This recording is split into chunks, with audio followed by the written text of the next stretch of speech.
So the question here is, consider avalanche breakdown in a silicon P plus N junction full stop. The N region is uniformly doped with a donor density Nd full stop. Assume that breakdown occurs when the magnitude of the electric field at any point in the device becomes equal to the critical field as a E critical full stop. Assume E critical to be independent of Nd full stop if the built-in voltage of the P plus N junction is much smaller than the breakdown voltage VBR. The relationship between VBR and ND is given by option A, VBR into a square root of ND is equal to constant. Option B, ND into a square root of VBR is equal to constant. Option C, ND into VBR is equal to constant. Option D ND by VBR is equal to constant। और ये question पूछा गया था 2016 में इन set 2 for 2 marks. सो जैसा कि यहाँ question में मेंशन है कि हमारा P plus N junction diode है। P प्लस N का क्या मतलब होता है? P प्लस का मतलब होता है कि P region is having highly doped compare to N region, तो इसलिए इसको हम लोग लिख सकते हैं Na is much greater than Nd। और हम लोग जानते हैं कि as per the junction law WP by WN is equal to ND by Na। इसका मतलब है कि डोपिंग कम तो विड्थ ज़्यादा एंड डोपिंग ज़्यादा तो विड्थ कम। तो यहाँ पे हमारा डोपिंग ज़्यादा है Na रीजन का, इसलिए WP will be much lesser than WN। और हम लोग जानते हैं कि for the PN junction diode their total depletion region W is having 2 component as a WP and WN। So total depletion region क्या हो गया? WP plus WN। और यहाँ पे जंक्शन लॉस हमको दिख रहा है कि WP is much lesser than WN। It means mathematically we can ignore this WP and W can be approximated to WN। और यहाँ पर ये P प्लस N जंक्शन है, तो इसीलिए यहाँ पर जो डिप्लीशन रीजन है about this junction is not same, मतलब कि WP WN का वैल्यू सेम नहीं है क्योंकि डोपिंग सेम नहीं है, इसलिए इसको असिमेट्रिकल जंक्शन भी बोलते हैं। जब डोपिंग हमारा सेम होता, WP WN का वैल्यू सेम होता अबाउट दिस जंक्शन, तो उस समय में हम लोग इसको बोलते हैं सिमेट्रिकल PN जंक्शन डायोड। अब उसके बाद हम लोग यहाँ पे देखते हैं कि यहाँ पे हम लोग जानते हैं कि जब PN जंक्शन डायोड को रिवर्स बायस करते हैं तो उस समय में हमारा डिप्लीशन रीजन जैसे जैसे रिवर्स बायस वोल्टेज बढ़ते जाता है डिप्लीशन रीजन भी बढ़ते जाता है, और उसके बाद डिप्लीशन रीजन के अंदर का इलेक्ट्रिक फील्ड भी हमारा स्ट्रॉन्गर होते जाता है। तो यहाँ पर आप इसको देख सकते हैं as per the junction law this W is approximated to WN। और क्वेश्चन में मेंशन है कि VBI is very smaller than this VRB। दिस VBI is much smaller than VRB। तो VBI को हम लोग VRB रेस्पेक्ट में इग्नोर कर सकते हैं मैथमेटिकली, और तब यहाँ पर बोल सकते हैं कि W और WN is directly proportional to square root of VRB। मतलब जैसे जैसे रिवर्स बायस वोल्टेज बढ़ते जाएगा वैसे वैसे डिप्लीशन रीजन भी हमारा बढ़ते जाएगा और इलेक्ट्रिक फील्ड हमारा स्ट्रॉन्गर होते जाएगा।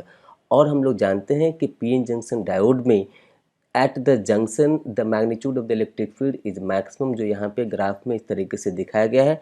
और ये E मैक्स का हमारा वैल्यू होता है, इसका मैग्नीट्यूड का वैल्यू होता है QND into WN divide by epsilon S। सो यहाँ पर Q क्या है? इलेक्ट्रॉनिक चार्ज है, ND हमारा N रीजन का डोपिंग है, WN is the depletion region towards this N side, और एप्सिलॉन S है परमिटिविटी ऑफ दिस सेमीकंडक्टर। तो अब जैसे जैसे हम लोग वोल्टेज को बढ़ाते जाएंगे रिवर्स बायस वोल्टेज को, डिप्लीशन रीजन बढ़ते जाएगा और ये डिप्लीशन रीजन के अंदर का इलेक्ट्रिक फील्ड स्ट्रांग होते जाएगा। लेकिन एक ऐसा पॉइंट आएगा जहाँ पर हमारा ये डिप्लीशन रीजन के हर एक पॉइंट का इलेक्ट्रिक फील्ड ये मैक्सिमम इलेक्ट्रिक फील्ड के बराबर हो जाएगा। तो उस इलेक्ट्रिक फील्ड को बोलते हैं क्रिटिकल इलेक्ट्रिक फील्ड, और उस वोल्टेज को बोलते हैं, जिस वोल्टेज पे ये फिनोमेना होता है उस रिवर्स बायस वोल्टेज को बोलते हैं ब्रेकडाउन वोल्टेज। यहाँ पे क्वेश्चन में भी मेंशन है इस चीज़ को, ये स्टेटमेंट इसने यहाँ पे दिया है कि magnitude of the electric field at any point in the device becomes equal to the critical field as a E critical. तो उस पॉइंट पे हमारा ये ब्रेकडाउन होता है, और जब ब्रेकडाउन होता है तो इस समय में जब हमारा ई क्रिटिकल मिलता है, सो जब ई क्रिटिकल हमको मिलता है तो उस समय में हमारा इसका डिपेंडेंसी डोपिंग से ख़त्म हो जाता है, मतलब कि ND डोपिंग से हमारा ख़त्म हो जाता है, जो यहाँ पे हमारा सेकेंड स्टेटमेंट में दिया हुआ है कि assuming E critical to be independent of ND। अब उसके बाद यहाँ पे इक्वेशन 2 से WN के वैल्यू को निकालेंगे by doing that squaring on both the side, और यहाँ पर इक्वेशन नंबर 1 में आप सब्स्टिट्यूट करेंगे और इस VRB को वी बी आर जब आप सब्स्टिट्यूट करेंगे तो आपको मिलेगा this V B R is equal to V R B is equal to epsilon S into E critical whole square divide by 2Q into N D. तो जैसे कि हमने बताया कि ये ई क्रिटिकल क्या है, तो मैक्सिमम इलेक्ट्रिक फील्ड है, इससे ज़्यादा नहीं हो सकता है। तो इसका मतलब कि ये पैरामीटर तो कांस्टेंट हो गया, एप्सिलॉन एस तो कांस्टेंट है, 2 कांस्टेंट है, Q कांस्टेंट है। सो ये सारे के सारे टर्म्स हमारा यहाँ पे कांस्टेंट हो जाएगा और उसके बाद ब्रेक डाउन वोल्टेज हमारा एन डी के ऊपर डिपेंड करेगा। So this is giving here VBR is inversely proportional to the doping concentration and doping concentration of what region? Less doped region। ये हमारा important point है, doping concentration of less doped region, क्योंकि यहाँ पर हमने लिया है P plus N junction diode. अगर Pn प्लस होता तो यहाँ पर फिर Nd की जगह पे Na हो जाता। तो इसलिए हम लोग इसको जनरलाइज कर सकते हैं कि breakdown voltage of the diode is inversely proportional to this less doped doping region. तो इस तरीके से हम यहाँ पर बोल सकते हैं V B R into N D is equal to constant, मतलब कि product of breakdown voltage and doping concentration of the less doped region is equal to constant, और ये हमारा मिल रहा है with the option C. So this relationship is matching with option C. Option C is the final answer for this question. By this way, this is the end of the explanation for this question.